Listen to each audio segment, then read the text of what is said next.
कहते हैं कि गोरखा जब हथियार उठा लेता है तो दुश्मन बिना युद्ध किए ही उसके आगे नतमस्तक हो जाता है। तभी तो कभी भारत के सेना अध्यक्ष रहे सैम मानेकशॉ ने कहा था, यदि कोई व्यक्ति कहता है कि उसे मरने से डर नहीं लगता तो या तो वह झूठा है या गोरखा है। ये एक ऐसी रेजिमेंट है जिसकी बहादुरी को पूरा विश्व मानता है। गोरखा रेजिमेंट बलिदान का दूसरा नाम है। इसी रेजिमेंट के भरोसे तो अंग्रेजों ने हिटलर से टक्कर ली और हिटलर इस रेजिमेंट से इतना प्रभावित हुआ कि वो भी इस रेजिमेंट की बदौलत पूरी दुनिया को जीत लेना चाहता था। देश में जब भी संकट के बादल गहराए तब तब इसी रेजिमेंट को याद किया गया। अपनी मिट्टी के लिए पलक झपकते ही जान कुर्बान करने को तैयार, हाथ में खुखरी हो तो ये मौत को भी सबक सिखाने का मादा रखते हैं।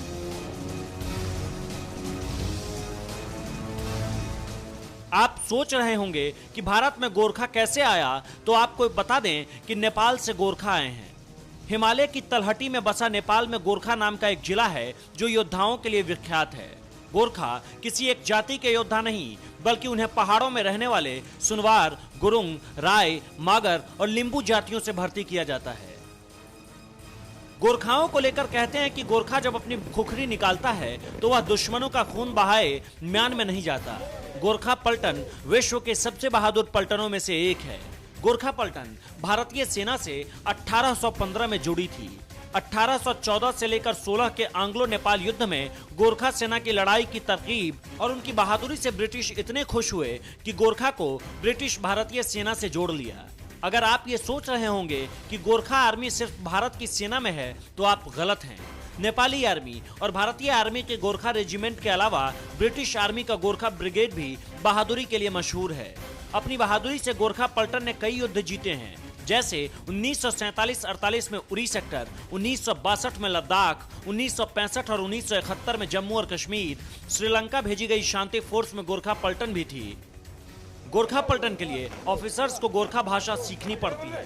ब्रिटिश या भारतीय ऑफिसर्स के लिए जरूरी है ताकि वह अपनी सेना के सैनिकों से उनकी ही भाषा में बात कर सके। गोरखा पलटन के नियमों के अनुसार दशहरा पर भैंसे की बलि देने का रिवाज है और यूनिट के सबसे जवान सैनिक को यह अवसर मिलता है।